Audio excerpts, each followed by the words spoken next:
Hey guys, in this video I'm going to show you how to add permissions to the default group in TShock for Terraria. Now, when when a user first joins your server and then they make an account, they're in the default group. And this default group is missing a few permissions that would be really useful, such as paint tiles and summon bosses. And what I mean by summon bosses is, I mean just using a regular item to summon a boss, like a suspicious looking eye or something like that. Because by default they can't summon any bosses, even if they have the items to summon them. So how we're going to do that is we're going to press enter, and I'm already logged in as super admin, so I'm going to make sure that you're logged in as super admin. We're going to do /group add perm, and then the default group is the one we're going to be editing, and the permission is called TShock.world.paint.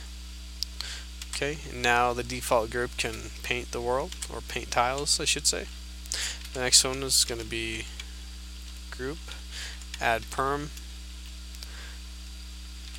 default, and it's going to be TShock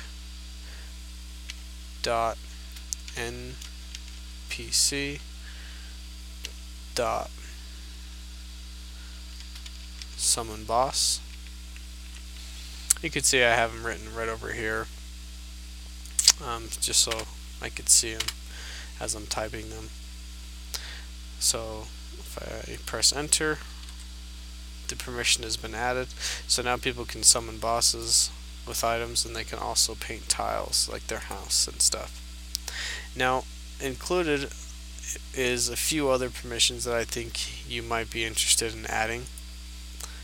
For example, I have TShock ignore paint. What that means is if you add this permission to the group, then they won't be disabled, like their player won't be disabled for painting too many tiles at one time. So you can add that if you want that. The other one is tshock.world.moveNPC. What that means is the default group, if it has this permission, it can move the house where the NPCs are located, so they can move them around from place to place if you want to if you want to give them that permission. If you're hosting a server, a lot of times you will hear a lot of complaints about there's no more wood. So you can give all players the grow command so that they can grow trees with the /grow space tree, and then they will always have a supply of wood. If you add the tshock.ignore.damage, this means when they're fighting enemies and they do a whole bunch of damage, their player won't be disabled for a few seconds, because it's kind of annoying.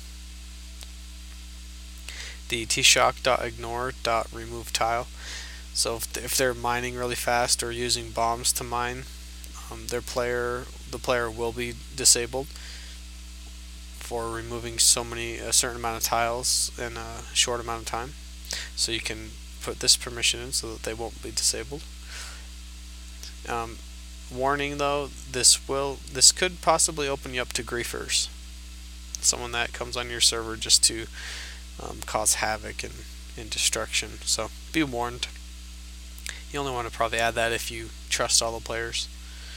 And the same thing with the tshock.ignore.liquid. If you move or modify liquid in a quick period of time, then your player will be disabled temporarily. So you can add this permission to disable that. And as you can see, I've written out the syntax that you're going to be writing your adding the permissions to the default group. And then of course this would just be the permission field after it, like that. Anyway, this is how you do it in game. If you don't want to do it in game, if you want to add all these, it might take you a while if you do them in game. So look at my video that I talk about adding and editing custom groups and permissions, and you'll see that you can add all these permissions to the group that you want a lot faster. But anyway guys, I hope this helps, and let me know if you have any questions. Thanks.